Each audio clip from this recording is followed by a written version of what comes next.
I'm convincing Mar Rojas to run. Siya yung qualified. Kung nagtuloy-tuloy nga, palagay ko, tuloy-tuloy nga yung administration ni Pinoy, palagay ko, maunlad ng Pilipinas. After 9 years of the Marcos and the Duterte administration, we're at the bottom. But Sir Moses, not all of your LP party mates are saying Robredo Posada. What are your thoughts? Ayaw niya eh. Di ba sinabi niya ayaw niya? Kung siya, din siya. Kung siya mapili, di ba? Pero sabi niya ayaw niya. Baka magalit na yun, kapipilit natin. But why not any of the 4 to 5 names that Mayor Lenny mentioned? Senator Risa, Senator Bang, Senator Kiko, Mayor Joy.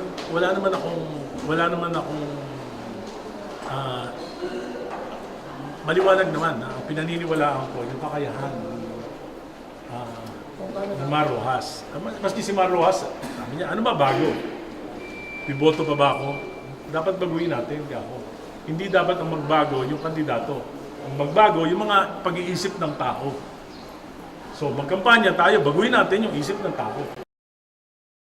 Bumoto sila, qualifications, competence, at tingin ko, sa lahat ng mga kandidato na yan, ang pinaka-qualified, si Mar Rojas. So have you talked to him? Is he Yes, willing? of course. Is he willing?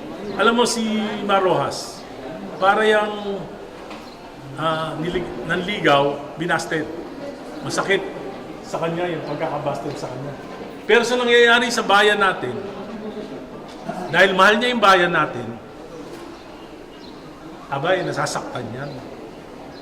At pag tinawag mo yan, lalaban niya para sa bayan. So did he say, sir, he's willing? So did he say that he's open to it? Basta sa pagkakakilala ko sa kanya, mahal niya ang bayan at hindi siya tatanggi sa tawag ng bayan. Pero sir, may previous statement na We are trying to convince him. Aside from yun, sir, sino ba po yung nag-convince kay former Secretary Marcos? I am not privy to